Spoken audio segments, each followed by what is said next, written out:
تبھی تو مالدار لوگوں کو اسلام کے تجارت والے مسائل سمجھ میں نہیں آتے.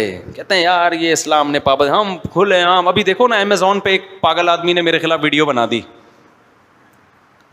ایک آدمی نے نا امیزون پہ, ایک پاگل ہے, اس نے میرے خلاف ویڈیو بنا دی. میں نے مسئلہ بتایا کہ امیزون پہ جب کوئی چیز آپ خریدتے ہو تو قبضے کے بغیر آگے بیچ نہیں سکتے. یہاں بھی فائدہ نقصان انویسٹر کا ہو رہا ہے کہ تو نے خریدی ہے نا, پیسہ ہے تیرے پاس خریدنے کا, تو یہاں بیٹھ کے تجھے نوٹ چھاپنے کی اجازت نہیں ہے کہ ادھر خریدی, ہوا کچھ نہیں, کسی اور کو وہیں پہ پہنا دی اور نوٹ بیٹھ کے کیا کر رہا ہے, اکاؤنٹ میں آ رہے ہیں تیرے. ایسا نہیں ہوتا, رسک لینا پڑے گا. خرید کے اپنے یا اپنے وکیل کے قبضے میں لو, پھر آگے اس کو بیچو.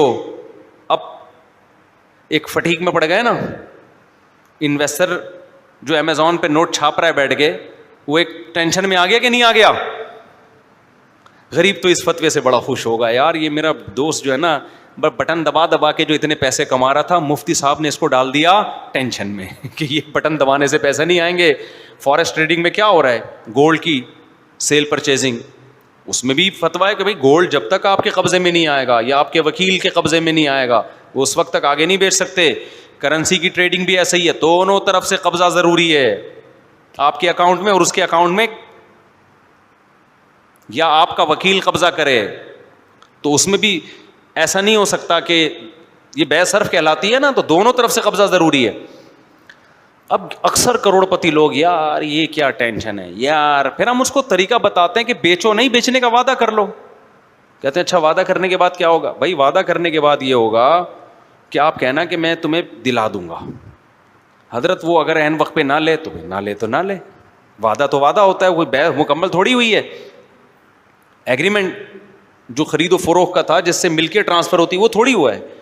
اس پہ ایک صاحب نے میرے خلاف کلپ بنا دیا کہ بھائی یہ جو نبی صلی اللہ علیہ وسلم نے کہا ہے نا کہ قبضے سے پہلے مت بیچو, تو وہ اس لیے نبی نے منع کیا ہے. ایک تو مفتی تو پتھر اٹھاؤ مار نکلتا ہے پاکستان میں, تو وہ اس لیے نبی صلی اللہ علیہ وسلم نے منع کیا ہے کہ پتہ نہیں کیا چیز ہو وہاں پہ, جب آپ دیکھ لو پہلے قبضہ کر کے ہے بھی یا نہیں, ورنہ آپ کو نقصان ہو سکتا ہے. اس نقصان سے بچانے کے لیے آج تو پتہ ہوتا ہے بھائی کمپنی کی چیز ہے, سب کو پتہ ہے اس میں جھوٹ اور دھوکہ نہیں ہو سکتا. نیچے لوگوں نے کہا واہ, اور میرے خلاف نا کہ یہ اشارہ میری طرف ہی تھا کہ یہ مولویوں نے دین کو مشکل بنا دیا, یہ کر دیا وہ کر دیا.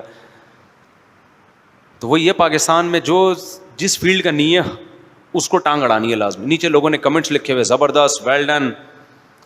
او بھائی یہ نبی نے جو منع کیا نا قبضے سے پہلے بیچنے پر, اس کی وجہ یہ نہیں ہے کہ پتہ نہیں کیا نکلے, یہ تو ایک الگ چیز ہے, اس کو خیار رویت کہتے ہیں. اسلام آپ کو یہ حق دیتا ہے کہ آپ نے جو چیز دیکھے بغیر خریدی ہے, جب دیکھا تو اس کو واپس کرنے کا حق رکھتے ہو آپ, یہ ایک الگ بحث ہے. وہاں دھوکے سے اس طرح سے بچایا ہے. اس کا اصل وجہ یہ ہے کہ نبی صلی اللہ علیہ وسلم نے الخراج بالضمان, کہ جس چیز کا بھی آپ پروفٹ اٹھا رہے ہو اس کا رسک لینا ضروری ہے. قبضے سے پہلے وہ چیز آپ کے رسک میں نہیں آتی, زمان میں نہیں آتی. دیکھو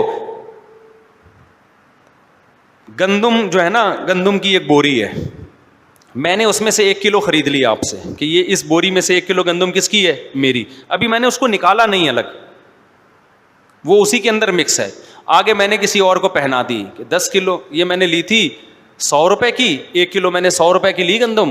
ابھی قبضے میں لیے بغیر میں نے وسیم کو بول دیا یہ میں نے 110 کی آپ کو بیچی. اب بتاؤ اس دوران وہ گندم اگر ہلاک ہو جاتی, نقصان کس کا ہوتا؟ دکان والے کا ہوتا. رسک وہ اٹھا رہا ہے اور پیڑے کون کھا رہا ہے؟ صرف زبانی جمع تفریق کے پیسے میں لے رہا ہوں. اس سے اسلام منع کر رہا ہے. اسلام کہہ رہا ہے پہلے اس کو 1 کلو کو الگ کرو, 1 کلو کو الگ کرو. جب آپ نے الگ کر لیا نا, دکاندار کہے گا یہ بوری آپ کی ہے, یہ یہاں رکھی ہوئی الگ کر کے. اچانک کوئی آفت آتی ہے, کوئی زلزلہ آتا ہے, یا کوئی بندہ اسپرے کر کے چلا گیا غلطی سے, اس گندم پہ بھی کر دیا اس نے کیڑے مار دوا. اب جو کسٹمر آئے گا نا وہ کہے گا میں نہیں لے رہا یہ ٹھیک ہے نا, وہ کیا کہے گا؟ میں نہیں لے رہا بھائی. تو اب یہ کیونکہ اس کو حق ہے کہ وہ جب ایک چیز عیبدار ہو گئی تو وہ نہ لے. اب نقصان کس کا ہوگا؟ میرا ہوگا.